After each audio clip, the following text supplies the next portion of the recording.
What's good, YouTube, man? Welcome back to the channel. Meet you back with another video. Today we are watching YouTubers that became murderers. If you are new to the channel, make sure you subscribe. 10K is on the way. Make sure you leave a like, comment more videos you want to see. And let's get into the video, man. Let's do it. Suzanne Eaton was a 59-year-old American scientist who was working as a professor of molecular biology in Dresden, Germany. A big part Molecular biology? What is that? of her job at this institute was to travel around the world and hold conferences on the latest developments in her field. In July of 2019, she traveled to the scenic Greek island of Crete for one of these conferences, not knowing that this was going to be her last, and that the person responsible for her end would be caught because of his videos on YouTube. The incident happened on July 2nd, when, after a conference, Suzanne spent time with her peers and played the public piano in the venue's lobby before saying her goodbyes and heading out to her hotel in the afternoon. Sadly, this was the last time anyone saw Suzanne alive. Her coworkers noticed her absence when she didn't show up for the second conference scheduled for 6 p.m. that evening. It wasn't like her to skip events out of the blue. Something wasn't right. A fact that became increasingly clear when over 24 hours passed without anyone hearing from her. So, on July 3rd, her colleagues called the police to check on her, hoping she was simply sick or something similar. However, when officers arrived at her hotel... Oh, shit. Hold on. You already know him, too? Push it to 2 months. Hold that. W 2 months, twin. Hey, look at my screen. room, no one answered the door. They acquired a spare key from the hotel management and went inside, only to find the room completely empty and undisturbed. All of Suzanne's belongings were also still in the room. The only things missing were her running shoes and a set of exercise clothes. Those who knew her immediately understood what this meant. You see, in addition to her academic prowess and piano expertise, Suzanne was also an athlete at heart. She was a double black belt in Taekwondo, and despite her age... A double black belt at 59 years old? I didn't even know there was such thing called a double black belt. She loved going on a run every day. Knowing this helped investigators narrow down what might have happened to her. Put simply, she likely went on a run soon after returning to her hotel on July 2nd, and something went wrong after that. I ain't gonna lie, I feel like every girl should learn like a crazy fighting style, like jujitsu or something like that, just in case. Wasn't super familiar with the area, and to make matters worse, the weather was uncomfortably hot that afternoon. There was a strong possibility she collapsed from the heat or something else along those lines. After putting this together, the Crete police immediately dispatched a search and rescue team in the area surrounding her hotel and around popular running trails. Her family even traveled to Crete and put a 50,000 euro reward for anyone who could help find Suzanne. A reward for 50,000 euros is offered for the information. Damn. Unfortunately, Suzanne was nowhere to be found.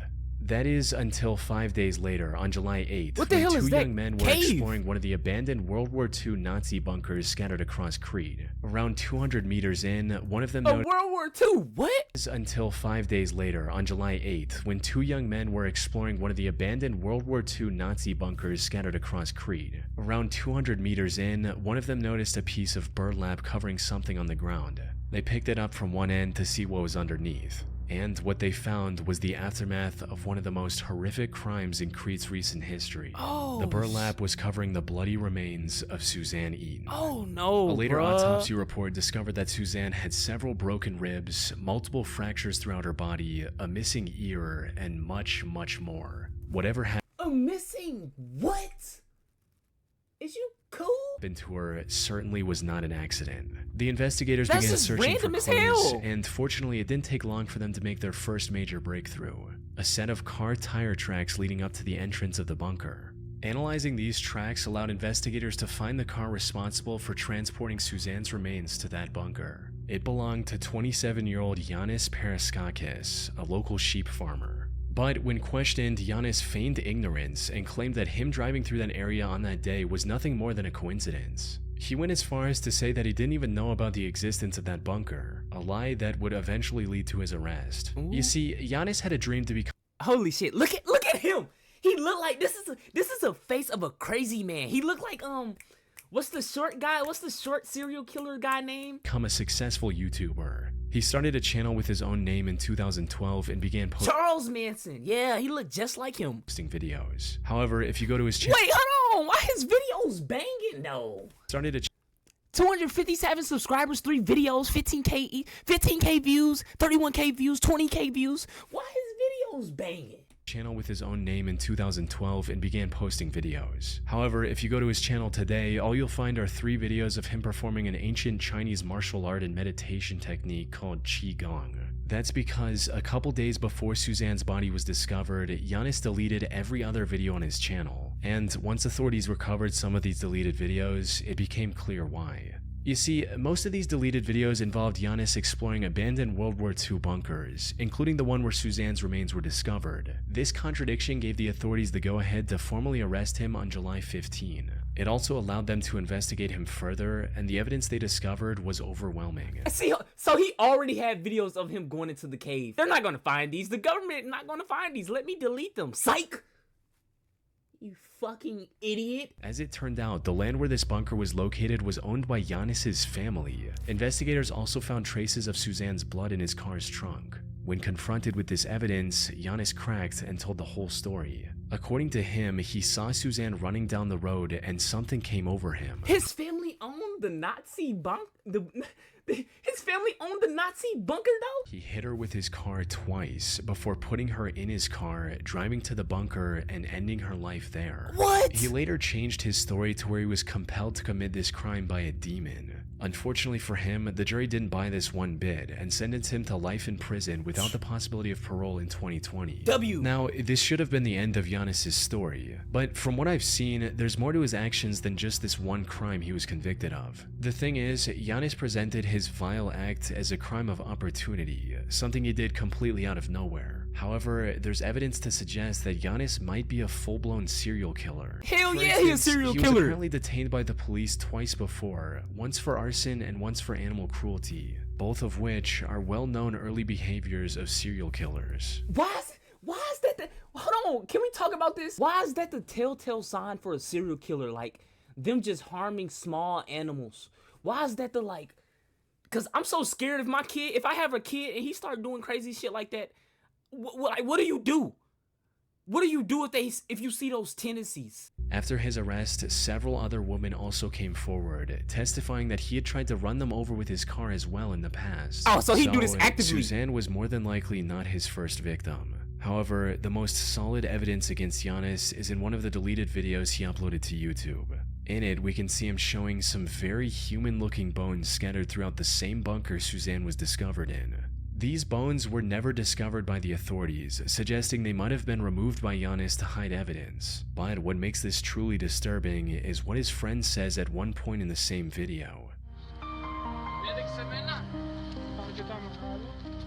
This roughly translates into, "Is this where you left that old guy?" And his homie, see, birds of a feather flock together. See, I'm a good guy. I hang around good guys, you know what I'm saying? He's weird. So his homie definitely gotta be weird. He talking about you this is where you left the old guy? We saying that on video? First of all. Insinuating that Giannis had disposed of one of his previous victims in the same bunker before. And if that is the case, one can only wonder how many other people Giannis has killed over the years. Yeah, Giannis a weirdo. Enjoy that life in prison. Simply Manic 6075 was a YouTube. What the fuck? Is it me? Is it me? 5.7k subscribers, 88 videos, 207k, 112k, 49k, 48k. It's me. Okay. Channel owned and operated by 24-year-old Samantha Wolford. She lived in the small community of Monticello, Texas with her husband Ernest Lee Ibarra, aka No, people look it up after that case go viral. Oh, okay, that makes more sense though. Ernie, and their 5 children. She usually made videos about her day-to-day life and other random topics. Her story began in 2008 when she was at the lowest point of her life. She'd recently become the single mother of a pair of twins and had no love interest in her life. Damn. That's when she met Ernie at a local tattoo shop, and the two hit it off right from the get-go, eventually getting in a relationship and starting a family together. Damn, in one of her videos, quick. Samantha described the day she met Ernie as the happiest day of her life. This aesthetic she got going on, this is definitely like 2000s. In one of her videos, like, look at this, the piercing right here. This is like early to mid 2000s. Samantha described the day she met Ernie as the happiest day of her life. Together, they were blessed with 3 more children, including 1 more pair of twins. Damn! She had 5 kids, And then she met another dude that had more kids, or this was like all the 5 kids in one? Raising 5 kids was a challenge. Oh, okay, 5 but kids. Ernie made it work by taking a second job in pizza delivery.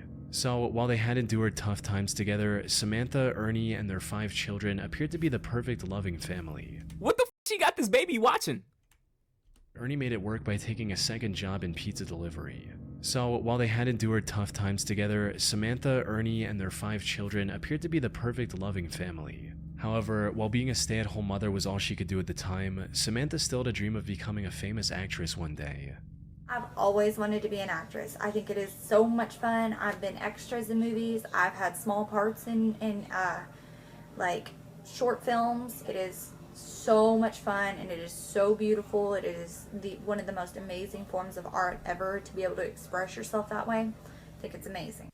So in October 2010, she created her YouTube channel and started posting videos, hoping to become a popular YouTuber and fulfill her dream on the internet instead. And things were going surprisingly okay in the beginning. Not Samantha bad. would post new videos whenever she had something new to say. And while most of Wait, look at her titles. 5-year-old tans, dead baby pills. What? Samantha would post new videos whenever she had something new to say. And while most of her videos struggled to get past 100 views at the time, the few viewers she had were enough to keep her going. But That's as real. time passed on, That's her real. passion for making videos turned into an obsession. She started spending more of her time on making videos than her family, putting even more pressure on an already stressed out Ernie. Ugh. Around 2014, she also started accusing Ernie of hurting her in her videos, hinting at just how bad their relationship was going. But then, after posting a seemingly random video in March of 2014, Samantha mysteriously vanished from the internet. Maybe she lost interest in YouTube or just wanted to focus on her family again. No one knew exactly why she quit so abruptly. Then, on the 20th of February 2015, viewers finally received the update they were waiting for. Unfortunately, it was far more tragic than anyone could have imagined. It started with the Texas police receiving a call from one of Samantha's aunts asking them to save her niece's life. Cause County 911, what's your emergency? I have a home invasion. My niece is tied up. I am at the verge of untying my niece at this particular moment. Okay, she's tied up. She is tied up and gagged. And gagged? Is that what you Yes, said? ma'am. Is there anybody else there? What? Where are the kids? We have 5 small infants asleep. Apparently, 5 small infants? Nah. First of all, lady, you shouldn't be sitting on your ass, opening your legs, knowing you can't take care of 5 kids. I hate when people do that. I hate when people have babies, knowing they can't take care of the babies. You just had 7 kids, and you work a pizza delivery job. I'm not saying there's something wrong with working a pizza delivery job, but at least don't have 7 kids. 3 masked men broke into their home in the middle of the night and attacked the couple while they were asleep. The intruders then tied Samantha in her bedroom, and after hitting him with a gun a few times, kidnapped Ernie. Damn. Samantha somehow managed Oh to my God, Ernie got pistol whipped though? get her ties loose enough to call her aunt, who then contacted the police after arriving at Samantha's home herself. By the time officers arrived, Samantha's aunt had set her free from the restraints. The kids were fortunately safe as well. However, what made this whole situation strange was that the intruders didn't take anything else from their home besides Ernie. And from the people who knew him personally, Ernie wasn't the type of guy to make enemies with dangerous people. Put simply, investigators sensed something fishy with the whole situation. But all that paled in comparison to the main objective, which was to save Ernie as soon as possible. Unfortunately, Samantha didn't know anything that could give investigators their first clue. With no other option, the officers took Samantha to the station for further questioning, hoping to extract any useful information they could from her. But what none of them expected was that Samantha would change up her story completely after entering the interrogation room. What the hell did Ernie do so bad though? Where before she didn't know anything about the assailants, now she had the name of a potential suspect, John Rebel. As Samantha's story goes, she was talking to her friend about Ernie's supposed attacks on Samantha, when suddenly a man with the pseudonym John Rebel overheard their conversation and started talking about how a man shouldn't treat a woman that way and that he was going to handle the situation. Well, as it turned out, the name John Rebel actually belonged to someone. Ugh, ew, look at his whole giddy up. He look fucking insane. He damn near look like a meth dealer. He don't look like he do the meth, But he look like he do it a little bit every now and then, though. A man named Jonathan Sanford. The police found and arrested John not long after Samantha gave out his name, right alongside his two accomplices, Jose Ponce and Octavio. Oh, nah, he look crazy. He look like he's seen some shit. Like, his eyes is too open. Nobody eyes should be this open when your face this relaxed. Rhymes. Surprisingly, Jonathan put up little to no resistance and immediately confessed to kidnapping Ernie. He also confirmed the worst possible outcome, that by the time the police got involved, Ernie was already dead. Damn. The three took him to a secluded forest and executed him with one shot to the back of his head. Oh. However, even after learning all this, one question remained. Why? Why would three men who didn't even know Ernie kidnap him from his home like that? She set him up. It's always a girl at the base of the problem, though.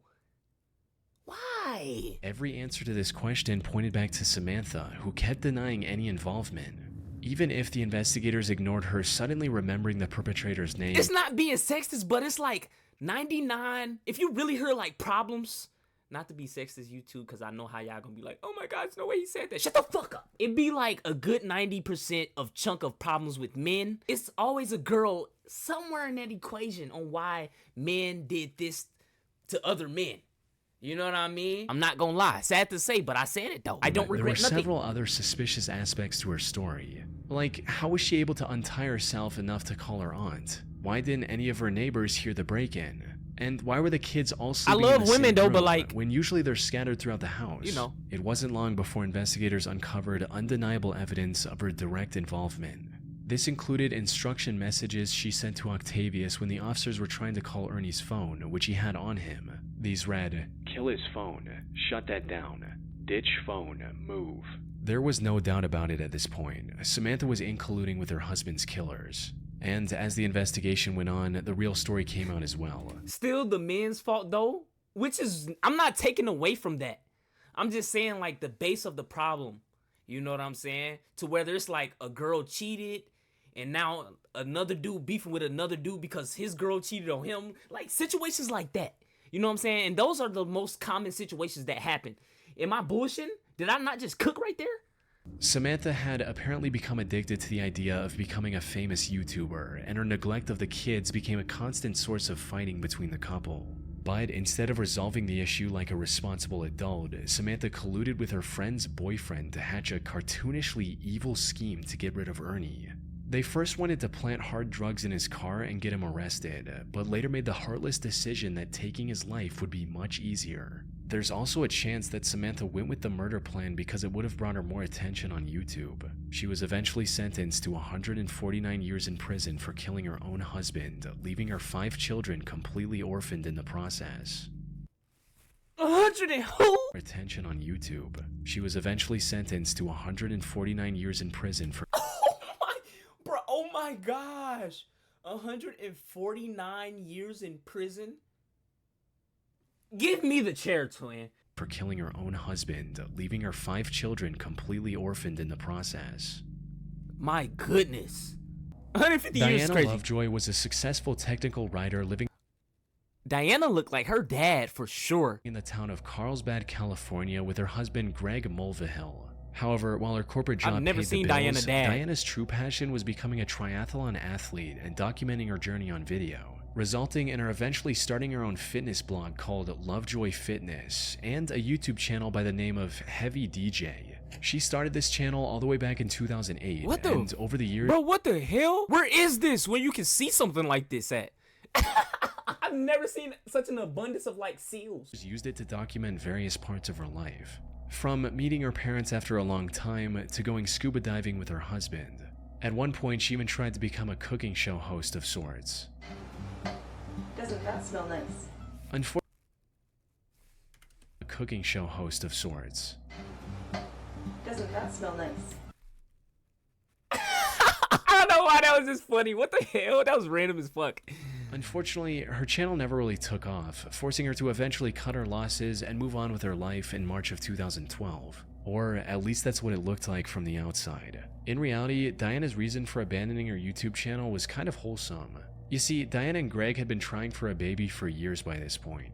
Tragically, Diana had suffered 8 different miscarriages and was quickly losing hope. Oh. But then in September of 2012, the two were blessed with a perfectly healthy baby boy. Hold on, why do they look like twins though? Like that damn near look like. Am I tweaking? They damn near look like each other. Marking an end to their struggle. However, what should have been a moment of celebration started a downward spiral of lies and betrayals, eventually culminating in an assassination attempt. Things started going downhill when just a few months after the birth of their son, Greg lost his job, leaving Diana as the sole breadwinner. The stress of the previous miscarriages, combined with the crushing weight of having to support a family in an extremely expensive city all on her own, spelled disaster for their marriage. It wasn't long before the two were constantly fighting with each other. Things escalated even further on July 9, 2014, when Greg returned home only to see a police officer waiting for him at the door. The officer explained that Greg wasn't allowed to enter his own home because, as it turned out, Diana had accused him of attacking both her and their son. What followed was a nearly 2-year-long divorce mediation, during which the investigators found no evidence supporting Diana's accusations, allowing Greg to get a 50-50 custody of their son. No, she did it. No, she did it. Diana was also ordered to pay $120,000 as a part of their divorce settlement in late 2015. Ooh. But before the divorce could be She don't got finalized, that. Greg received a phone call from an anonymous number that changed everything. The voice on the other end claimed to be a private investigator Diana had hired recently. And according to this investigator, he already had solid proof of the attack claims Diana had made against Greg. But for some unknown reason, he wanted to help Greg win the case, so he claimed to have left the documents taped to a power pole located on a small hiking trail near Greg's home. Greg What type of secretive shit is that? naturally found this whole thing pretty suspicious and decided to take one of his friends with him to the pole on the night of September 4th, Okay, he's smart. 2016. Okay. Sadly, despite his suspicions, he failed to grasp the true intentions of the strangely helpful private detective. Hello, this is 911. Yeah. My friend has just been shot. Do you know who shot him? There's a guy lying down like a sniper. Nigga, what? Bro. So she could take care of that one kid and pay the rent, but she can hire a fucking sniper? Nigga, are you crazy? Where do you even hire a sniper? A sniper? Did you see him at all? Briefly, we saw the gun, and he shot at us like 6 or 7 times. When Greg reached the pole, a sniper opened fire on him, shooting him clean through the chest. Fortunately, the bullet missed his heart by mere inches, giving him a second chance at life. Ooh. By the time the police arrived, the shooter had already fled the crime scene. But a quick survey of Bro, where the f do you hire a sniper? Am I tripping? the area allowed the investigators to uncover a pair of towels the shooter left behind. Is surviving the Running a sniper DNA shot? test on these towels led to a man named Weldon McDavid, Diana's shooting instructor. Weldon tried to deny any involvement at first, but the evidence against him was overwhelming, as after a thorough search, investigators were able to find another set of the same towels at Diana's place as well. They had also received CCTV footage of Diana buying the burner phone Weldon later used to lure Greg into the secluded area. Most important, What the f? All he did was lose his job. She couldn't have waited until he got a better job. Like, bro, what? She was like, nah, let's just take him out. He broke. investigators also found the gun Weldon used on Greg, hidden in the rafters of his garage. By this point, it was clear that Diana was the one who wanted to get rid of Greg, likely to avoid paying the divorce settlement and keep full custody of her son. Diana and Weldon were arrested for the attempted assassination on Greg Mulvihill and Don't cry now, Diana. Look at her face, ready to cry. What you crying for? tried for their crimes in November 2017. Both were found guilty, with Diana sentenced to 26 years to life and Weldon to a harsher 50 years to life. The only silver lining in this entire case... Hold on, Weldon ain't got too much life to live. Look at him. And then they gave him 50 on top of that. He's cooked. Weldon to a harsher 50 years to life. The only silver lining in this entire case is that Greg was able to make a full recovery and is now living with his son. That's a W. The Gunnar 87 Bro, his name is what? The Gunnar? I'm tweaking, right? Hold on. The Gunnar 87 channel on YouTube seems oddly wholesome at first glance. Damn, 200K? It's owned by an Icelandic boy named Gunnar Sigthorsson and contains a single 3.5-minute video of him confessing his feelings to the girl he loves. The title translates to English as My Confession to Hildur. In it, he says things like, Hún án efa sérstakasta manneskja sem ég nokkuð tímann hitt. Ég verð svo ótrúlega glaður bara að vera nálægt henni. Það þarf ekki meira. He don't be getting no. Cause like who makes a YouTube video confessing they love about a girl when they can just like go to the girl and actually talk to the girl?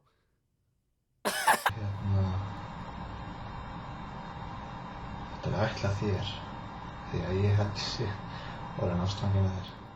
However, this seemingly heartfelt love letter turned out to be the key to solving one of the most horrific crimes in recent Icelandic history. And it all led back to Gunnar and the troubled life he had as a child. You see, Gunnar didn't have a mother growing up, resulting in him getting extremely close with his father. However, on the night of September 20th, 1996, when Gunnar was just 9 years old, his father decided to end it all using a gun. Damn. What made this already messed up situation even worse was the fact that Gunnar was in the room with his father and witnessed everything. Oh my gosh. That's top tier traumatic. Unsurprisingly, this took a heavy toll on Gunnar's mental health. He withdrew from the world and refused to accept his father's death as reality. Everything seemed hopeless for Gunnar. That is until primary school, when he met a girl named Hildur and instantly became infatuated with her. He'd admired her throughout school and into adulthood, but never found the courage to make a move, fearing he'd lose his only close friend. However, things changed in 2009 when Hildur got engaged to a man named Hannes. Oh, I know he fell down to his knees. He was like, it should have been me, not him. I feel like he should have just had the confidence to talk to her. But at the same time, if you got a good friend, you wouldn't want to ruin that friendship either. So I kind of get where he's coming from. And this nigga looked even crazier than Gunnar. He looked like the serial killer though. This gave Gunnar the push to do something about his feelings. But given his shy personality, he still couldn't confront Hildur directly. So in March of 2009, he created a YouTube channel and uploaded his confession on there. Hildur never reciprocated his feelings, but the two remained friends. Even Hannes, Hildur's now husband, didn't seem to mind Gunnar's company, something he likely regretted deeply just a year later. It all went down on the 14th of August 2010. No way he took out his glory by a guy named Gunnar. Hildur was invited to a party that Gunnar was attending as well. But things got a bit out of hand and Hildur ended up drinking too much and passing out.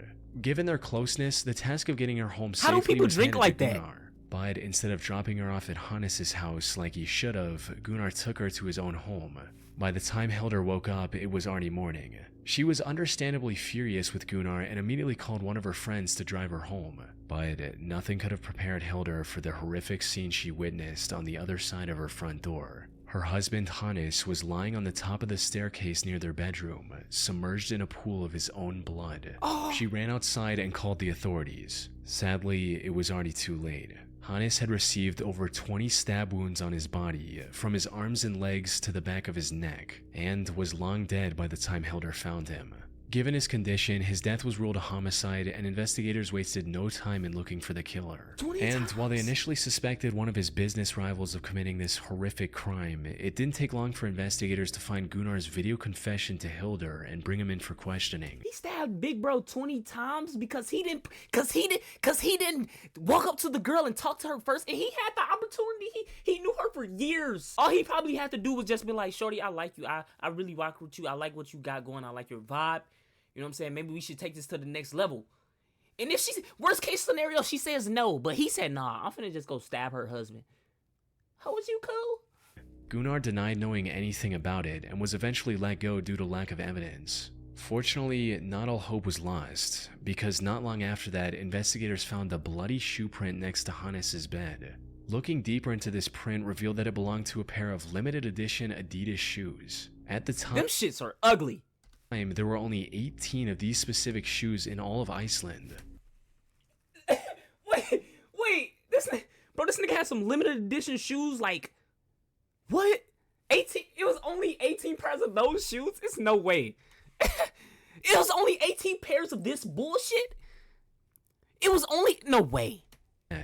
Looking deeper into this print revealed that it belonged to a pair of limited edition Adidas shoes. At the time, there were only 18 of these specific shoes in all of Iceland. Them generic ass shoes. Gunnar just so happened to own one of these pairs. This was enough evidence to detain him once again. This also gave investigators the authority to do a thorough search of his belongings, resulting in them finding residue of Hannes's blood on his shoes, as well as in his car. Once presented with this evidence, Gunnar confessed to the murder. He also revealed that he'd been planning it for months, and even shoplifted the items he intended to use to avoid purchase records linking back to him. And while he didn't admit to it, Hildur also suspected him of spiking her drink that night, since she usually never passed out like that. After committing the crime, he also drove to a nearby pier and dumped items used in the crime into the sea to get rid of any evidence. It was a well thought out plan, since he was only caught because the garbage bag he used to hide his shoe prints tore open as he walked. So he wouldn't have got caught if that didn't happen. Whoa. As for his motive, it was just as everyone had expected, with him making it clear during the investigation, stating, "I loved Hildur. She was supposed to be with me. She was not supposed to be with him." Surprisingly, he was found not guilty during his first trial on March 1, 2011 by reason of insanity stemming from his messed up childhood. Oh my God, peep the Metallica shirt though. He no ball. He crazy as hell. He crazy as fuck. There's so many girls around the world that look better than the next girl. And you stuck on this one girl, twin. But you know ball. W shirt though.